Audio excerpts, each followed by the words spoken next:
بالله يا أبتاه من الطوف، فقال يا فاطمة ائتيني بالكساء اليماني فغطني به،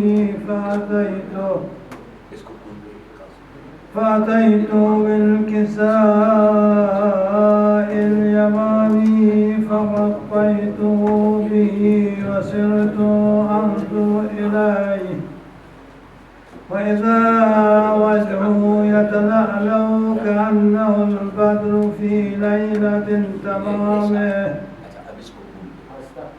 تمامه وكماله، فما كانت إلا ساعة وإذا بولدي الحسن قد أقبل وقال السلام عليك يا الله، فقلت وعليك السلام يا قرة عيني وثمرة فؤادي، فقال يا الله إني أشم عندك رائحة طيبة كأنها رائحة جد رسول الله، فقلت نعم إن جدك تحت الكساء، فأقبل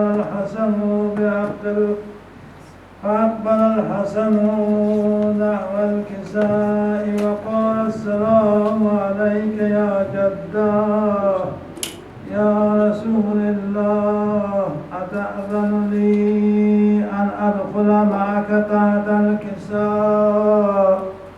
فقال وعليك السلام يا ولدي ويا صاحب حوضي، قد أذنت لك، فدخل معه تحت الكساء، فما كانت إلا ساعة وإذا بولدي الحسين عليه السلام قد أقبل وقال السلام عليك يا الله، فقلت وعليك السلام يا ولدي ويا قرة عيني وثمرة فؤادي، فقال لي يا الله إني أشم عندك رائحة طيبة كأنها رائحة جد رسول الله صلى الله عليه وآله، فقلت نعم إن جدك وأخاك تحت الكساء، فدنا الحسين عليه السلام نحو الكساء وقال السلام عليك يا جداه، السلام عليك يا من اختاره الله، أتأذن لي أن أكون معكم تحت الكساء؟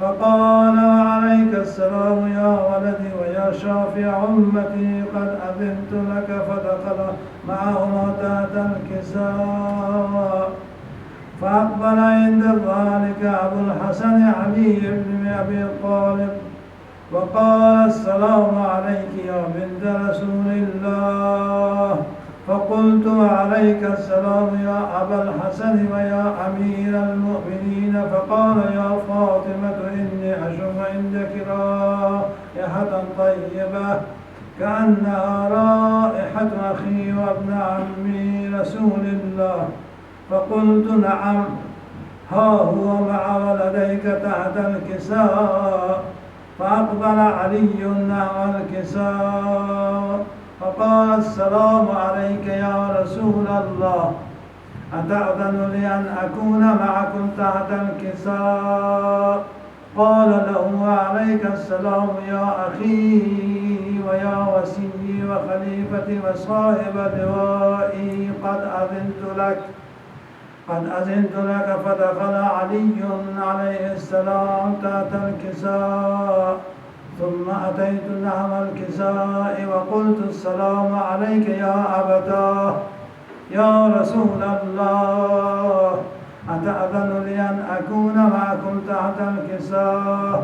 قال وعليك السلام يا بنتي ويا بضعة قد أذنت لك، فدخلت تحت الكساء، فلما اكتملنا جميعا تحت الكساء أخذ بي رسول الله بطرف الكساء وأومأ بيده اليمنى إلى السماء وقال اللهم إن هؤلاء أهل البيت وخاصتي وحمتي لحمهم لحمي ودمهم دمي يؤلم ما يؤلمهم ويحزنني ما يحزنهم أنا حرب لمن حاربهم وسلم لمن صالمهم وعدو لمن عاداهم ومحب لمن أحبهم إنهم مني وأنا منهم فاجعل صلواتك وبركاتك ورحمتك وغفرانك ورضوانك علي وعليهم وأذهب عنهم الرجس وطهرهم تطهيرا. فقال الله عز وجل يا ملائكتي ويا سكان سماواتي إنما خلقت سماء مبنية ولا أرضا مدحية ولا قمرا منيرا ولا شمسا مضيئة ولا فلكا يدور ولا بحرا يجري ولا فلكا يسري إلا في محبة هؤلاء الخمسة الطيبة خمسة زينهم تحت الكساء. فقال الأمين جبرائيل يا ربي ومن تحت الكساء؟ فقال عز وجل هم أهل بيت النبوة ومعدن الرسالة هم فاطمة وأبوها وبعلها وبنوها.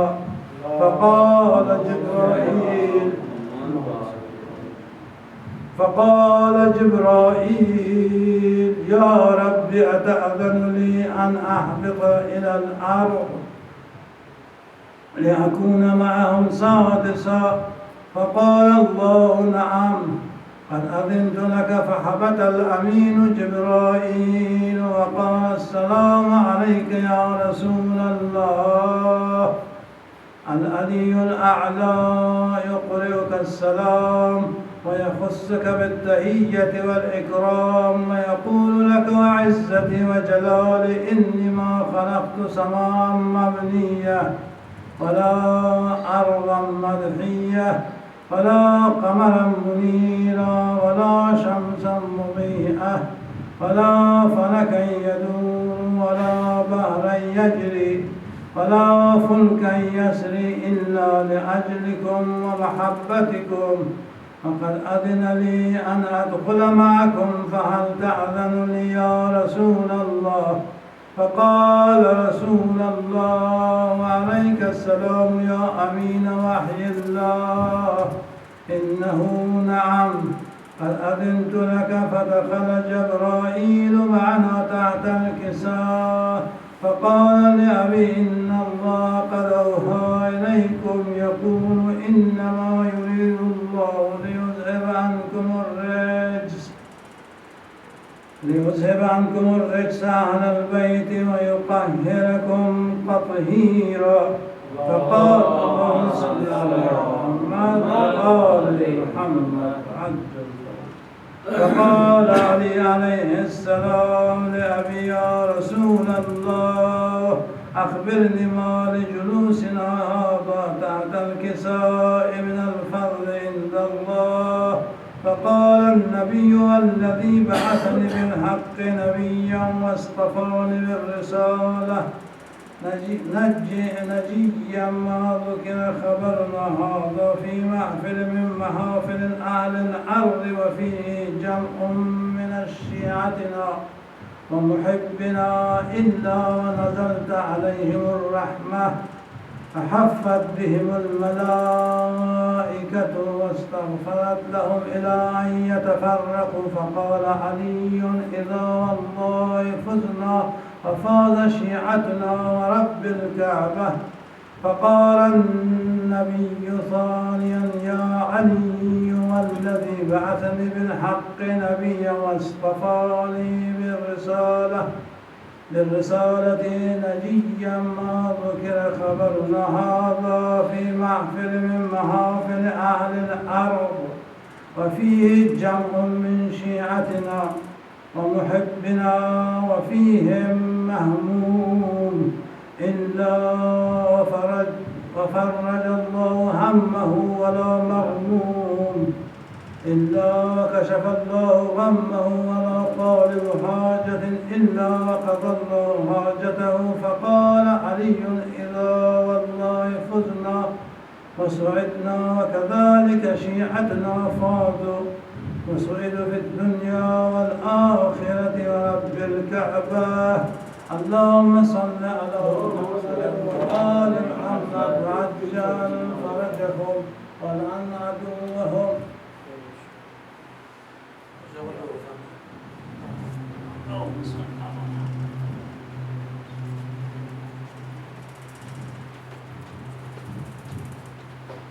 اللهم صل على محمد وآل محمد. صل على محمد وآل محمد. اللهم صل على محمد وآل محمد. وعجل فرج علي محمد. برحقیق خدا خاتم الانبیاء بلند تر صلوات. اللهم صل على محمد وآل محمد.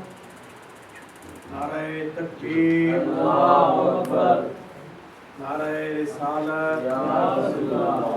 نعرہ حیدری، یا علی. نعرہ حیدری، یا علی. حسینیت زندہ باد. یزیدیت مردہ باد. محمد و آل محمد علیہ السلام کے دشمنوں پہ لعنت، بے شمار. آل محمد علیہ السلام کے قاتلوں کی لعنت، بے شمار. اور محمد و آل محمد صلوات. اللهم صل على محمد وآل محمد. اس کو ٹھیک کر دو. اس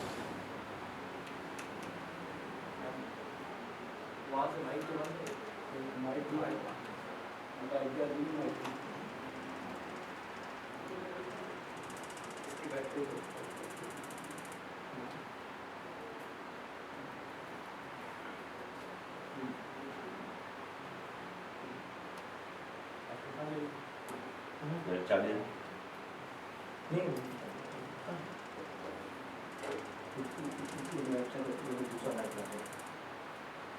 اللهم صل على محمد وآل محمد. اللهم صل على محمد وآل محمد.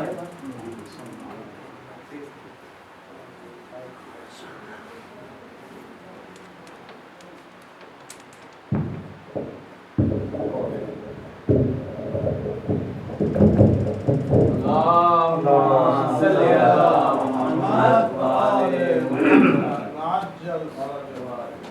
تھوڑا سا آگے آ جائیں یا میں نیچے اتر کے آگے آ جاتا ہوں. دونوں کاموں میں سے ایک کام.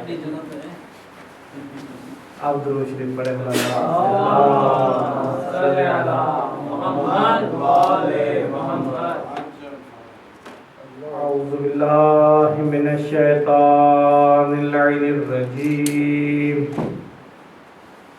بسم اللہ الرحمن الرحیم. الحمد للہ رب السماوات السبع ورب الارضین السبع وما فیہن وما بینہن وهو رب العرش العظیم. والحمد للہ رب العالمین.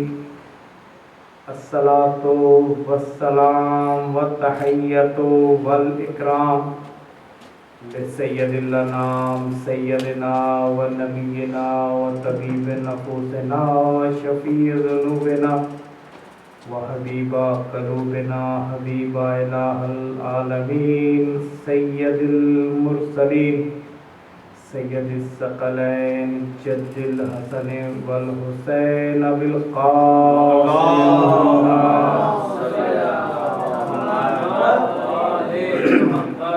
وعلى أهل بيته الطيبين الطاهرين المعصومين الشرفاء ولعنة الله على أعدائهم ملعونين من يوم ظلمهم وعداوتهم إلى يوم الدين وبعد يوم الدين.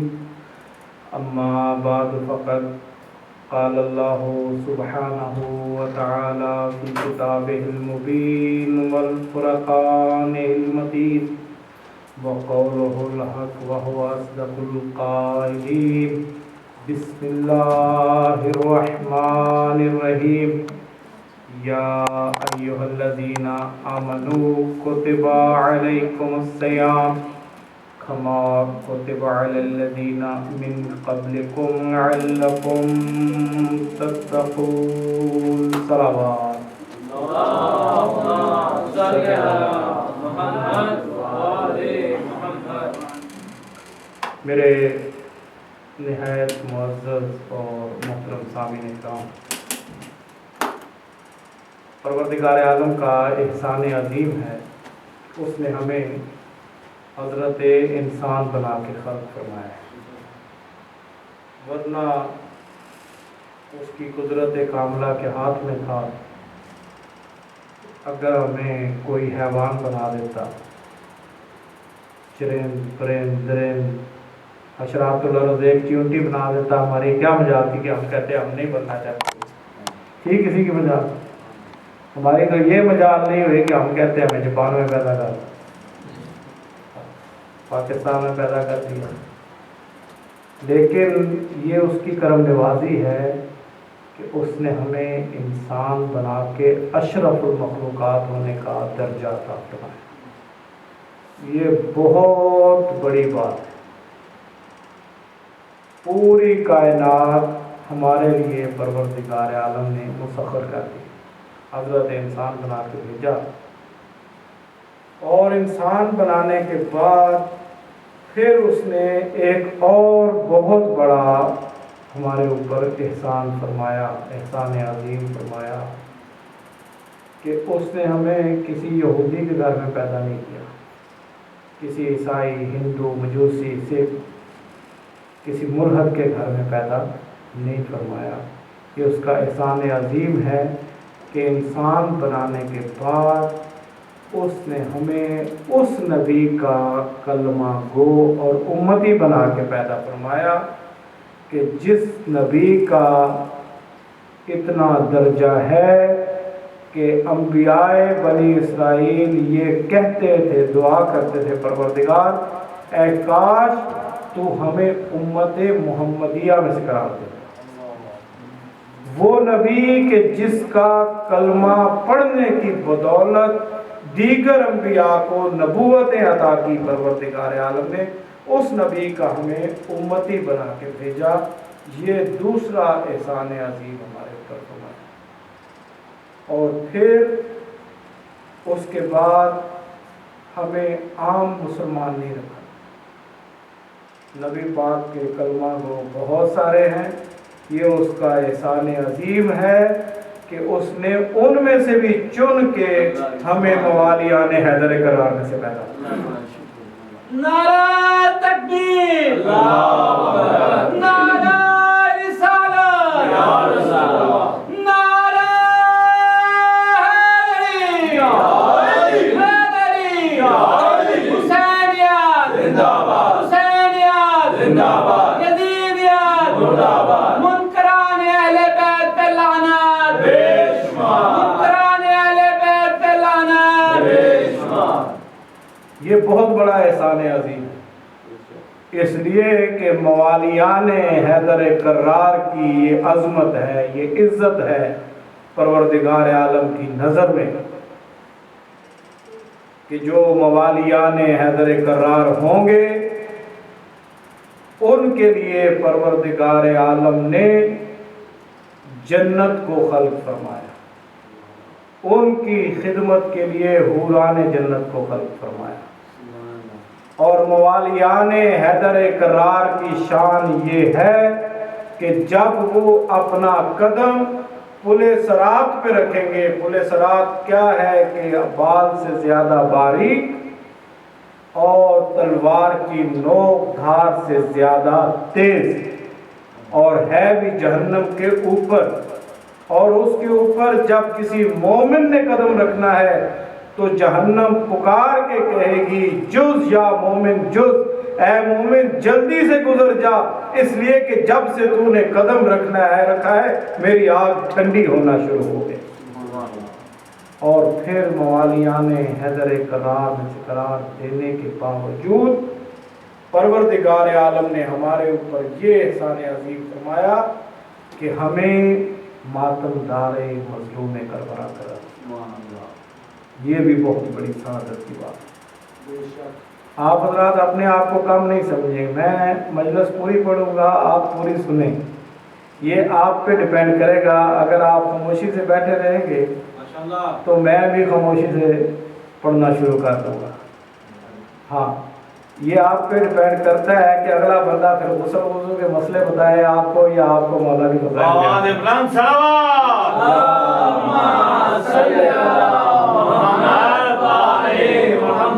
کیونکہ اگر آپ جب ہم درس پڑھتے ہیں تو پھر کلاس میں بولنے کی اجازت نہیں ہوتی ہے، اس وقت پھر جو ہے نا استاد ہمیں مسائل بتا رہے ہوتے ہیں کہ وضو کیسے کرنا ہے، غسل کیسے کرنا ہے، روزہ کیسے رکھنا ہے، حج کیسے کرنا ہے، زکوٰۃ کیسے دینی ہے، وہ سارے مسائل ہم سن رہے ہوتے ہیں اور آپ کی طرح خاموش بیٹھے ہوتے ہیں۔ مجلس کے آداب یہ ہے، آپ جتنا سننا چاہیں گے میں اتنا پڑھوں گا ماشاءاللہ۔ ہاں، اور اگر آپ بھی خاموشی سے سننا شروع کر دیں گے تو میں بھی پھر وہ درس پڑھنا شروع کر دوں گا۔ ہاں، یہ ہمارا بہت تجربہ ہے اس بات میں۔ پروردگار عالم اپنی پاک اور پاکیزہ کتاب لا ریب اور بے عیب کتاب، جس کتاب کا یہ دعویٰ ہے لا رطب ولا یابس الا فی کتاب مبین، کہ کوئی خشکتر چیز ایسی نہیں جس کا ذکر اس کتاب مبین میں نہ کر دیا گیا۔ اس کتاب میں یہ ارشاد فرما رہا ہے یا ایھا الذین آمنو، اے ایمان والو، اور یہ مومنین کو شرف حاصل ہے۔ پورا قرآن پڑھ لیں، کسی جگہ پر بھی پروردگار عالم نے کافروں کو نہیں پکارا، سبحان اللہ، منافقوں کو نہیں پکارا، مشرکوں کو نہیں پکارا۔ جب کبھی مشرکوں سے بات کرنی پڑی، منافقوں سے بات کرنی پڑی، کافروں سے بات کرنی پڑی تو پروردگار عالم نے ڈائریکٹ نہیں خطاب فرمایا، قل کا لفظ لگا کے فرما دیا کہ آپ فرما دیجئے، اے میرے حبیب آپ کہہ دیجئے، قل هو اللہ احد قل یا ایھا الکافرون۔ یہ جہاں پہ بھی لفظ قل آئے گا آپ سمجھ جائیے کہ پروردگار عالم ان سے ڈائریکٹ خطاب بھی نہیں کرنا چاہتا۔ تو یہ مومنین کو شرف حاصل ہے کہ ڈائریکٹ پروردگار عالم یا ایھا الذین آمنو، اے ایمان والو، کتب علیکم الصیام، تمہارے اوپر روزوں کو فرض کر دیا گیا، کما کتب علی الذین من قبلکم، اور اس لیے یہ اسی طرح کوئی نئی چیز تمہارے اوپر فرض نہیں کی ہے، اسی طرح فرض کیا ہے جس طرح تم سے پہلے والی قوموں کو فرض کیا تھا، لعلکم تتقون، تاکہ تم متقی ہو جاؤ، تقوی اختیار کرو۔ اب یہ آپ کو ایک بات بتا دوں کہ جتنے بھی احکامات دینیہ ہیں، نماز ہے، روزہ ہے، حج ہے، زکوٰۃ ہے، خمس ہے، جہاد، تولّیٰ، تبرع، نہی عن المنکر، امر بالمعروف، اس کے علاوہ اولاد کے حقوق کیا ہیں، والدین کے حقوق کیا ہیں، ہمسائے کے حقوق کیا ہیں، دنیا میں زندگی کیسے گزارنی ہے، معاملات کیسے کرنے ہیں، کوئی پہلو تشنا اسلام نے نہیں چھوڑا۔ یہ دین اسلام مکمل ضابطہ حیات ہے، اور جتنے بھی قوانین الہیہ آئے ہیں، جتنے احکامات دینیہ آئے ہیں، ان سب کی وجہ بیان نہیں کی گئی، ان کی کوئی نہ کوئی وجہ ہے ضرور، لیکن اس تمام کی وجہ بیان نہیں کی گئی۔ 99% احکامات جو ہیں ان کی وجہ نہیں بیان کی گئی، صرف 1% احکامات الہیہ ایسے ہیں جن کی وجہ بیان کی گئی ہے کہ یہ چیز کیوں واجب کی گئی ہے یا یہ چیز کیوں حرام قرار دی گئی، اور اس کے علاوہ 1% کے علاوہ دوسرا % نہیں ہے جس کی وضاحت کی گئی۔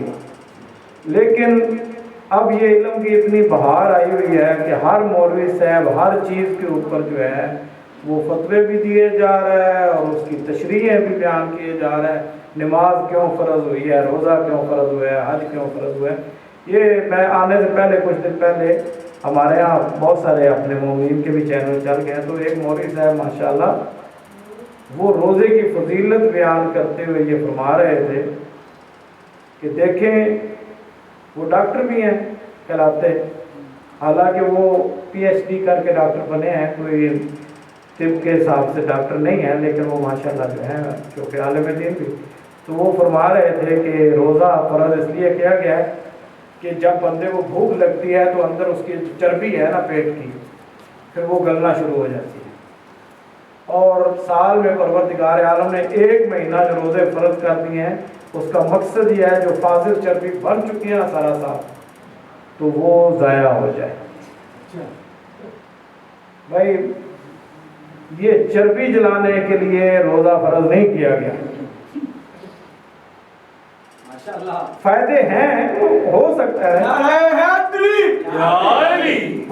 ہے اس کا ایک فائدہ یہ بھی ہو, انسان کا جو نظام ہضم ہے وہ درست ہو جائے, ٹھیک طریقے سے کام کرنے لگ جائے, باڈی کو ریسٹ مل جائے وغیرہ وغیرہ وغیرہ, جو بھی فوائد طبی ہیں وہ ہو سکتے ہیں. لیکن قرآن نے یہ نہیں کہا کہ تمہارے جسم کی فاضل چربی جلانے کے لیے روزے فرض کیے. قرآن خود فرما رہا ہے لعلکم تتقون, تاکہ تم پرہیزگار ہو جاؤ, متقی ہو جاؤ. متقی کون ہے؟ متقی وہ ہے کہ جس کے لیے قرآن ہدایت بن کے آیا. ہر ایرے غیرے کے لیے قرآن ہدایت نہیں ہے. ہر ایرا غیرہ نتو خیرہ کہتا ہے یہ قرآن ہدایت کے لیے نازل کیا گیا, ہم تو قرآن سے ہدایت حاصل کرتے ہیں. نہیں, قرآن خود فرما رہا ہے بسم اللہ الرحمن الرحیم الف لام میم ذالک الکتاب لا ریب فیہ ھدی للمتقین. یہ کتاب باعث ہدایت ہے لیکن ہر کس و ناکس کے لیے نہیں, یہ ہدایت ہے تو متقین کے لیے ہدایت. سبحان اللہ. متقی کے لیے روزہ رکھو تاکہ تم متقی بن جاؤ, تقوی اختیار کرو. اور یہ روزہ جب تقوی اختیار کرو گے تو پھر رمضان کی شان کیا ہے؟ رمضان کی شان یہ ہے هو الذی شہر رمضان الذی انزل فیہ القرآن. یہ وہ رمضان کا مہینہ ہے جس میں قرآن نازل کیا گیا, قرآن سامت قرآن نازل کیا گیا, اور قرآن کی بہار کا مہینہ ہے. اب مسئلہ یہ ہے کہ ہم جب بھی کوئی مسائل بیان کرتے ہیں مولوی صاحبان آدھی بات بیان کرنے کا فیشن ہو گیا. بیان تو کرتے ہیں قرآن کی بہار کا مہینہ ہے, قرآن کو پڑھنا چاہیے, اگر روزہ بھی رکھ لے اور بس منہ بند کر لے اس کا اتنا فائدہ نہیں ہے. میں یہ نہیں کہوں گا کہ فائدہ نہیں ہے, اتنا فائدہ نہیں ہے. جناب امیر علیہ السلام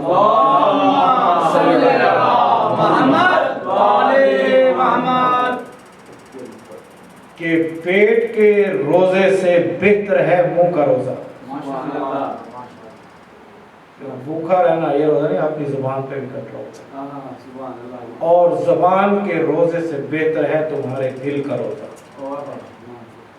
دل کا روزہ رکھا ہوگا پھر نگاہ دائیں بائیں نہیں جائے گی, قدم دائیں بائیں نہیں لڑکھڑائے گا, ہاتھ کسی پہ ظلم کرنے کے لیے چوری کرنے کے لیے نہیں بڑھے گا. آئے خلیفۃ المسلمین ہونے کا دعویٰ کریں اور رمضان میں خون بہائے جا رہے ہیں اور بے گناہوں کا خون بہائے جا رہے ہیں. اس کا مطلب یہ ہے کہ تم متقی نہیں ہو, تم قرآن کی بہار سے فائدہ نہیں اٹھا رہے ہو. اگر قرآن کی بہار کا مہینہ ہے تو اس کا مطلب یہ نہیں ہے کہ ہم جناب بس روزانہ 20 رکعت نماز پڑھ کے اور 1 سپارہ کم از کم 1.25 سپارہ پڑھ کے قرآن کی جان چھوڑے ہی طرف نہیں. آج کے اس مہینے میں رمضان المبارک کے مہینے میں اگر آپ ایک آیت قرآن پاک کی پڑھیں گے, ایک آیت, تو پروردگار عالم آپ کو پورے قرآن کا ثواب دے گا. صرف ایک آیت کی تلاوت کرنے کا ثواب پورا قرآن پڑھنے کے برابر ہے. اور اگر آپ پورا قرآن پڑھیں گے تو کتنا ثواب ہوگا. لیکن یہ ایک آیت آپ پڑھیں اس لیے کہ میں اپنی زندگی میں اس آیت کے اوپر عمل کروں گا, زندگی میں چینجنگ لے کے آؤں گا. اگر آپ زندگی میں چینجنگ نہیں لا سکتے ہیں تو پھر پڑھتے جاؤ قرآن, پھر بات وہی ہوگی تیرے نصیب کا چکر ہے, یہ طواف نہیں.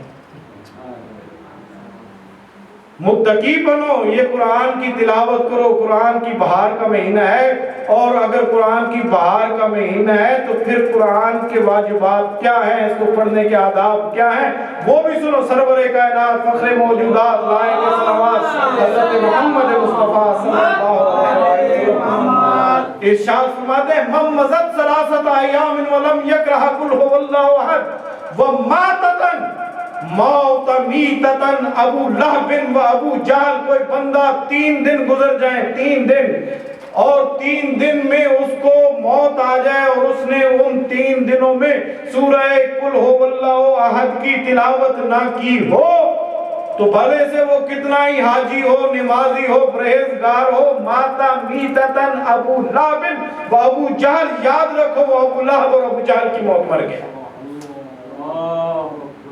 اب اپنے گریبان میں جا کے دیکھیں, مجالسیں تو سنتے رہتے ہیں آپ, کبھی آپ نے قل ھو اللہ احد کی تلاوت کی ہے؟ اگر 3 دن گزر جائیں, سرور کائنات فرما رہے ہیں 3 دن گزر جائیں, کسی بھی بندے کو, حاجی ہو, نمازی ہو, صحابی ہو, کوئی بھی ہو, 3 دن گزر گئے, اس نے سورہ قل ھو اللہ احد کی تلاوت نہیں کروائی, نہیں کی ہے, موت آ گئی, ابو جہل کی طرح اس کا حساب و کتاب ہوگا, ابو لہب کی طرح وہ سمجھ لو مر گیا. پھر آپ نے فرمایا من مضى یوم الجمعہ ولم یکرہ قل ھو اللہ احد ماتا میتتن کافرہ. اگر کسی بندے کو روز جمعہ مل جائے اور روز جمعہ کو وہ سورہ قل ھو اللہ احد کی تلاوت نہ کرے اور اس بندے کو موت آ جائے, ماتا میتتن کافرہ, سمجھ لینا کہ اس بندے کی موت کفر پہ ہوئی. قرآن کی فضیلت, بات یہ ہے کہ نیم حکیم خطرہ جان کا, نیم ملا خطرہ ایمان کا. قرآن کا بتاتے ہیں لیکن یہ نہیں بتاتے کہ کیا کیا پڑھنا چاہیے, کیسے پڑھنا چاہیے, کون سی چیز واجب سے بھی بڑھ کر رکھے. جمعے کا دن گزر گیا اور بندے نے قل ھو اللہ احد کی تلاوت نہیں کی, موت آ گئی, ماتا میتتن کافرہ, سمجھ لو کہ وہ کفر کی حالت میں مر گیا. اور جب آپ یہ قرآن کی اس سورہ مبارکہ کی, اس سورہ توحید کی بہت زیادہ فضیلتیں ہیں, ایک مرتبہ سورہ توحید پڑھی جائے, سمجھ لو کہ ایک جز قرآن کا ختم کر دیا, 10 حصے ختم کر دیے, 10 پارے ختم کر دیے. اور اگر آپ نے 3 مرتبہ سورہ قل ھو اللہ احد کی تلاوت کی, سمجھ لیں آپ نے پورا قرآن ختم کر دیا. نماز میں اگر آپ دوسری رکعت میں کوئی اور سورت پڑھ رہے ہیں, آپ کو یاد آ گیا کہ میں نے قل ھو اللہ احد نہیں پڑھی ہے, تو آپ قل ھو اللہ احد پڑھیں, دوسری سورت کو چھوڑنے کا اختیار ہے. لیکن اگر آپ سورہ قل ھو اللہ احد پڑھ رہے ہیں اور خیال ہے کہ میں کوئی اور سورت پڑھ لوں, اور نہیں پڑھ سکتے. یہ بہت ضروری ہے. سورہ توحید کو پروردگار عالم کا اس کے ساتھ بہت زیادہ پیار ہے. جب آپ اس کی فضیلت بیان فرما رہے تھے, لما دخل علی ابن ابی طالب فی مسجد النبوی, اس وقت داخل ہوئے علی ابن ابی طالب مسجد نبوی کی طرف, آپ اٹھ کے کھڑے ہو گئے, بھائی کی پیشانی کو چوما اور فرمایا یا علی انت فی امتی کمثل قل ھو اللہ احد.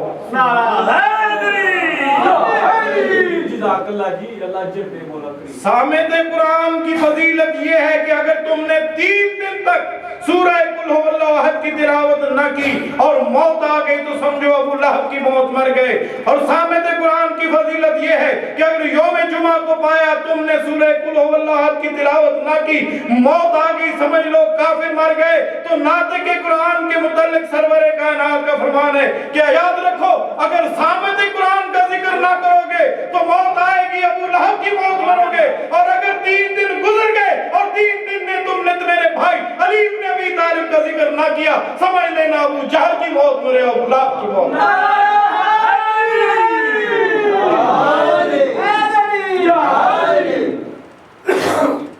جہاں جہاں اللہ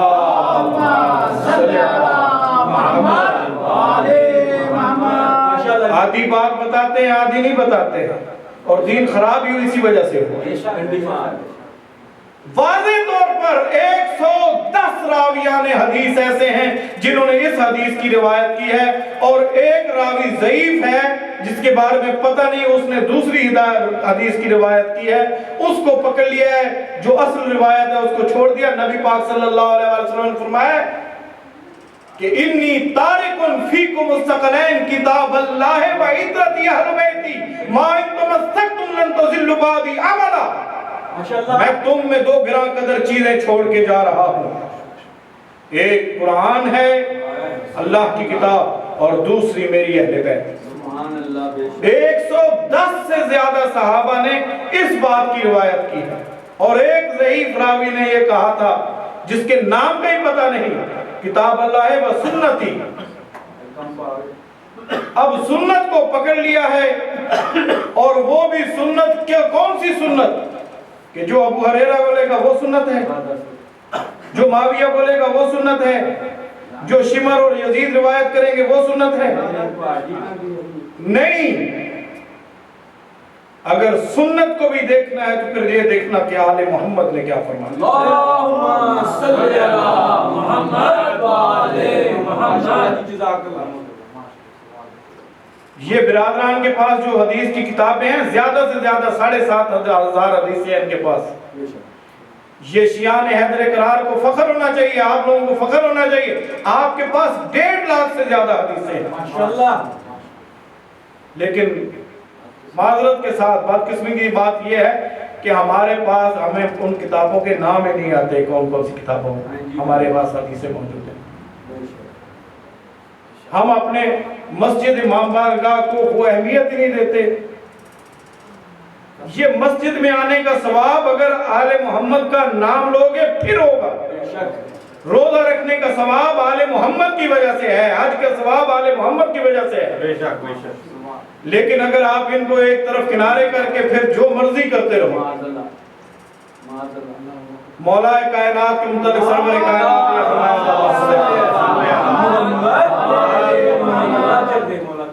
لو اجتمع الناس علی حبک یا علی ابن ابی طالب، اے میرے بھائی علی، اگر لوگ تیری محبت پر جمع ہو جاتے، لما خلقت اللہ النار، پروردگار عالم کبھی جہنم کو خلق ہی نہ فرماتا۔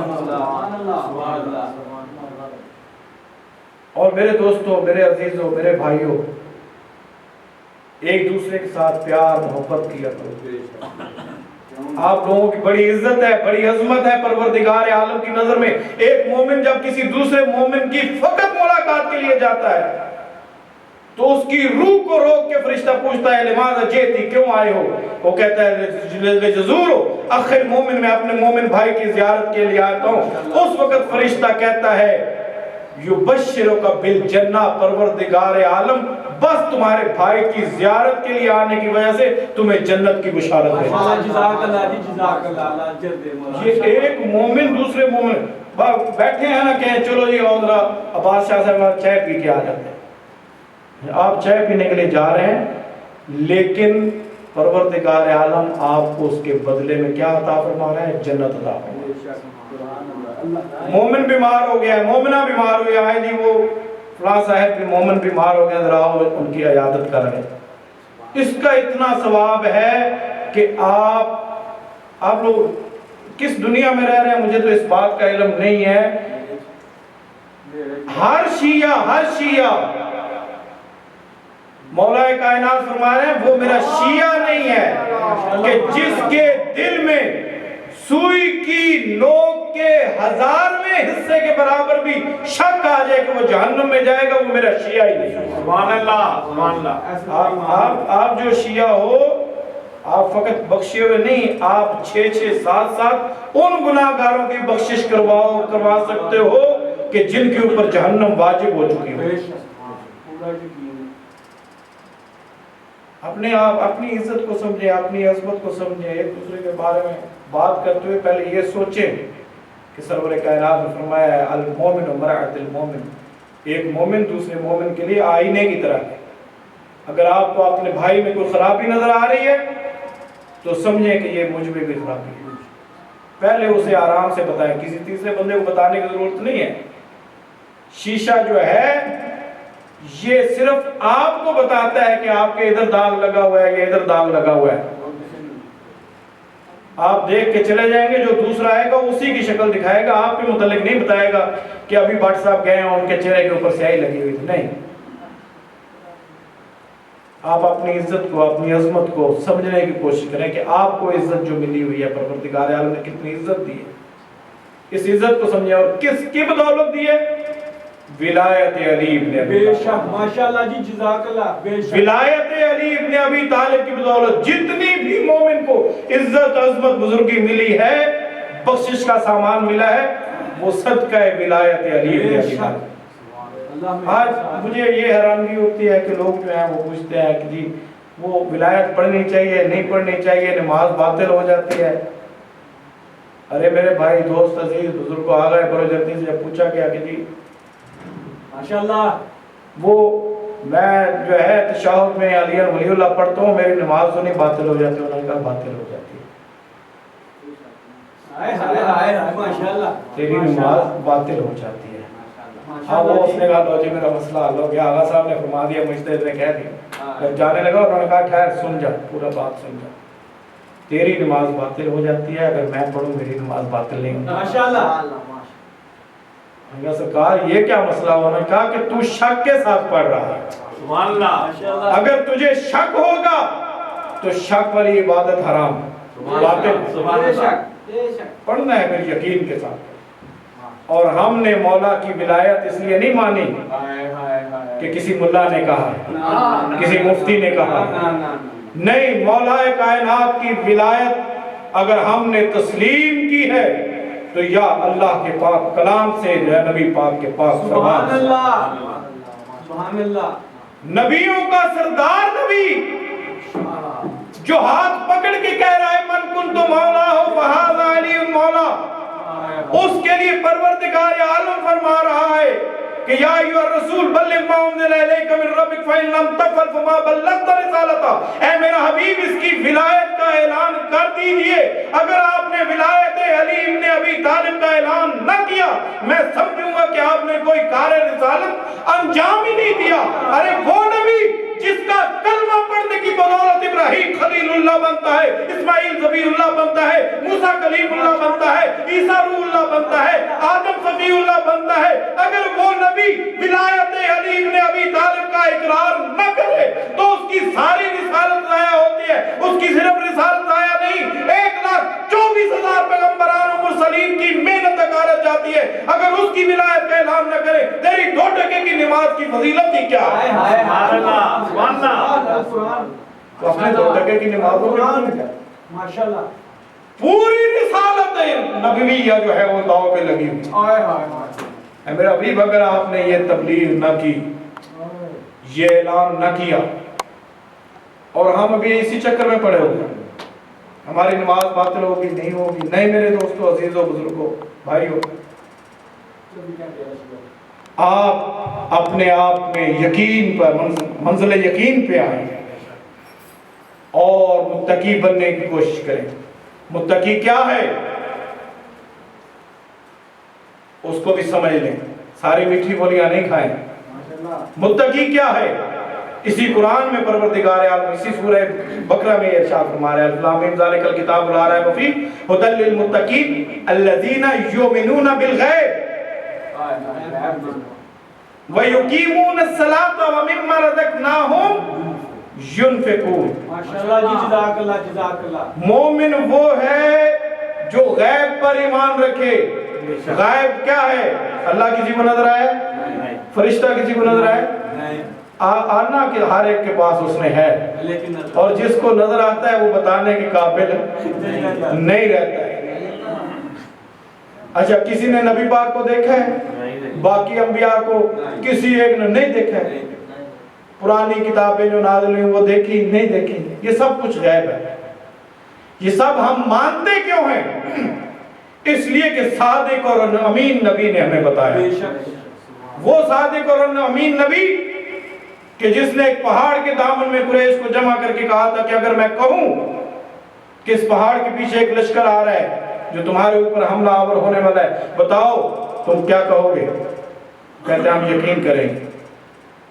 پھر آپ نے ان کی منزل یقین کا امتحان لیا تھا۔ آپ نے پوچھا تھا کہ اگر تم میں سے کوئی بندہ چڑھ کے دیکھے اور اسے پہاڑ کے پیچھے لشکر نظر نہ آئے پھر کیا کرو گے؟ تو سب نے بیک زبان کہا تھا، اے محمد ابن عبداللہ، ہم کافر ضرور ہیں، مشرک ضرور ہیں، بے غیرت نہیں۔ کہ ایک مرتبہ جس کی صداقت کا یقین کر لیں، اقرار کر لیں، پھر اس کے بعد منکر ہو جائے۔ ہم اگر دیکھیں گے ہمیں لشکر نظر نہ آیا، ہم سمجھیں گے ہماری آنکھوں کا قصور ہے، آپ کی زبان کا قصور ہے۔ ہم نے آپ کی زبان سے سوائے صدق کے کچھ سنا ہی نہیں۔ اس وقت آپ نے فرمایا تھا قولوا لا الہ الا اللہ تفلحوا، لا الہ الا اللہ پڑھ لو فلاح پا جاؤ۔ میرے دوستو، اس نبی نے بتایا اللہ ایک ہے، نہیں دیکھا، مان لیا۔ اس نبی نے بتایا کتابیں نازل ہوئی، نہیں دیکھی، مان لی۔ اس نے بتایا اتنے انبیاء میرے سے پہلے آئے، نہیں دیکھے، مان لیے۔ اس نبی نے بتایا جنات ہیں، نظر نہیں آتے، مان لیے۔ اس نبی نے بتایا جنت ہے، نظر نہیں آتی، مان لیا۔ اس نبی نے بتایا جہنم ہے، نظر نہیں آتی، مان لیا۔ وہ نبی جو غیب کا بتاتا جا رہا ہے، ہم مانتے جا رہے ہیں۔ اب اپنے ذرا ایمان سے بتائیں، اگر کوئی بندہ، کوئی مفتی، کوئی مجتہد، کوئی مولانا بفضل مولانا یہ کہے کہ میں دیگر سارے نبیوں کو مانتا ہوں، موسیٰ علیہ السلام کو نہیں مانتا، ان کی قوم بڑی شرارتی ہے، ہر روز غزہ پہ اٹیک کیا ہوتا ہے، کیا وہ بندہ مسلمان رہ جائے گا؟ کوئی بندہ کہے جی میں باقی سب نبیوں کو مانتا ہوں، عیسیٰ علیہ السلام کو نہیں مانتا۔ کوئی بندہ کہے گی میں باقی سارے نبیوں کو مانتا ہوں، جن جن کے نام آتے ہیں، جن کے نام نہیں آتے ان کو نہیں مانتا، کیا وہ مسلمان رہ جائے گا؟ نہیں۔ کوئی بندہ کہے میں سارے باقی فرشتہ کو مانتا ہوں لیکن اسرائیل کو نہیں مانتا ہوں، جب بھی آتا ہے روح نکال کے لے جاتا ہے، بچوں کو یتیم کر جاتا ہے، عورتوں کو بیوہ کر جاتا ہے، کیا وہ مسلمان رہ جائے گا؟ نہیں۔ کیوں؟ جو بھی ہمارے نبی نے فرمایا ہے اس کو منو ان ماننے کا نام دین اسلام، جیسے فرمایا ہے ویسے ہی ماننے کا نام اسلام ہے۔ اگر حضرت انسان جو چیزیں سرور کائنات نے تجھے غیب کی بتائی ہیں نظر نہیں آتی ہیں، ان کو پورے کا پورا تو نہ مانے تو مسلمان نہیں رہتا۔ تو جس کا ہاتھ پکڑ کے مجمع عام میں بلند کر کے جس کا ہاتھ بلند کر کے من کنت مولا ہو فہذا علی مولا کا اقرار کروا رہے ہو اور وہ نظر بھی آ رہا ہو، اگر اس کو نہیں مانے گا تو پھر تیرے کلمے کا اعتبار کیسے کیا جائے؟